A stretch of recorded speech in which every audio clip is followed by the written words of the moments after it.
abafana 40, abantu bageze kuri 40 bakubiswe n'inkuba.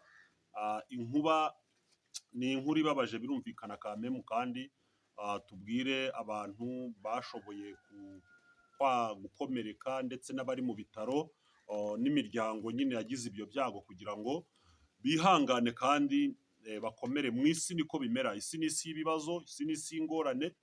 Kubona inkuba ikubita abantu 40 bose, abafana b'ikipe ya APR FC, ni ibintu bibabaje cyane kandi biteye agahinda. Muri iki kiganiro cyacu turaza gusesengura turebe iyi nkuba yakubise aba bantu 40, aba bantu 40 ikabakubita. Abantu benshi baravuze ngo ni inkuba yari yaherekeje ikipe ya ngira ngo ni Paramide yahariya mu Misiri, yari yaje gukina n'ikipe ya APR FC hano mu gihugu cy'u Rwanda ku itariki ya mbere z'ukwezi kwa 10 cyangwa se Ukwakira uyu mwaka. Ngira ngo rero ni ibintu bibabaje kandi biteye agahinda. Abantu bageze kuri 40 inkuba yarabakubise pe, irabakubitira bakumbanya. Inkuba itagira amazi, inkuba ibakubita nta mvura iri kugwa, nta mvura iri kugwa. Hano ni mu karere ka Kayonza, ngira ngo mu murenge ka Kayonza, mu murenge wa Kabarondo, mu kagari ka Kabura, yego. Noneho mu mudugudu wa Kabuye, umudugudu wa Kabuye, hariya mu murenge wa Kabarondo, ku itariki ya mbere z'ukwezi kwa 10, ubwo abafana b'ikipe ya APR FC bari gukurikirana umupira wari wabereye hariya kuri Pele Stadium, wari wahuje ikipe ya APR FC ndetse n'ikipe ya Paramide yo mu Misiri. Aba bafana batunguwe n'ibyago bikomeye ku manywa y'ihangu, baza gukubitwa n'inkuba. Noneho harimo abagore, harimo abasore, abakobwa, abagabo, abagore ndetse n'abana. Inkuba irabakubita, ibintu byateje nyine ikintu kimeze nk'icyago, nuko abantu batabawe nyine bakagezwa kwa muganga, ariko ni ibintu bikomeye cyane. Abantu rero bagarutse kuri iyi nkuba yakubise abantu, ariko nanone baravuga bati ikipe ya APR FC y'ubwayo nayo yakubiswe n'inkuba mu kibuga, batsindwa ibitego bigeze kuri 2 mu gice ngira ngo cya nyuma, umupira ugeze hafi wenda kurangiza, muri ya minota isoza nibwo iyi kipe yabuze amahirwe, itsindwa ibitego 2, bitsindwa n'umukinnyi umwe wa Paramide. Ngira ngo ari w'abantu benshi bagiye baganira kuri izi nkuba yakubise abafana, bakavuga bati Mayeri nawe cyangwa se Mayeri Fiston Karara Mayeri ati iyi nayo ni inkuba, ati yakubise abakinnyi ba APR FC hariya mu kibuga kuri Pele Stadium. Abo ni abareyo baganiraga kuri ibyo, akavuga ati Fiston Karara Mayeri ati uyu mwataka, ati iyi ni inkuba, ati nayo ikubise APR ati ahantu hakomeye irayibabaza.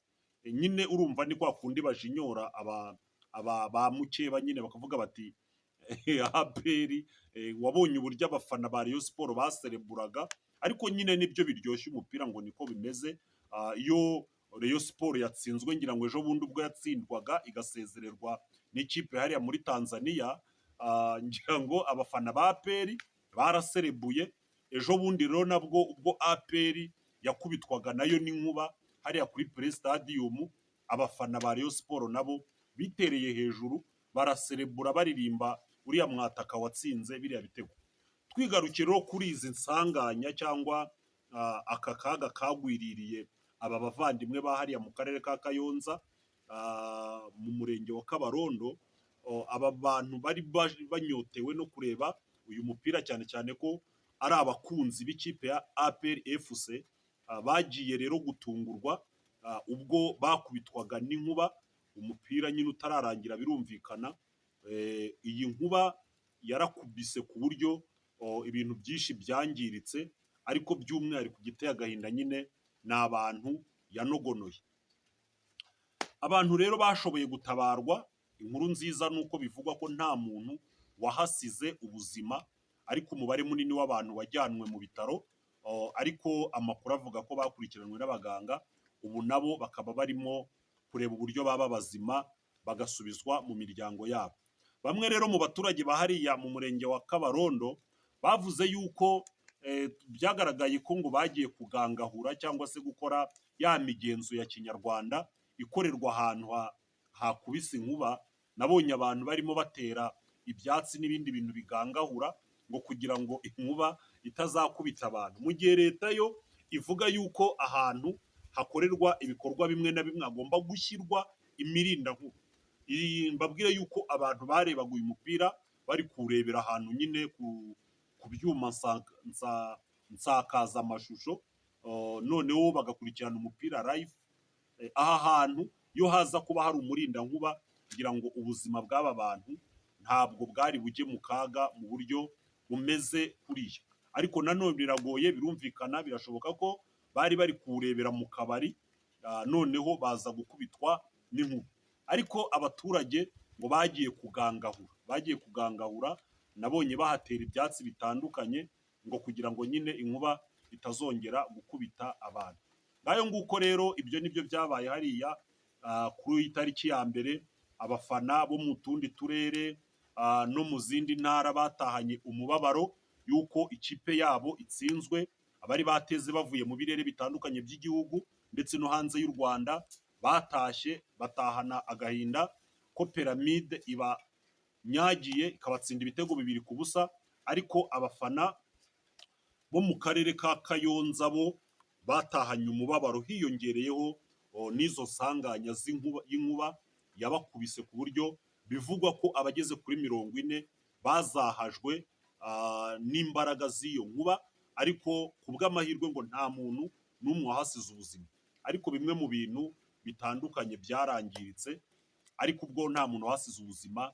Imana ihabwe icyubahiro.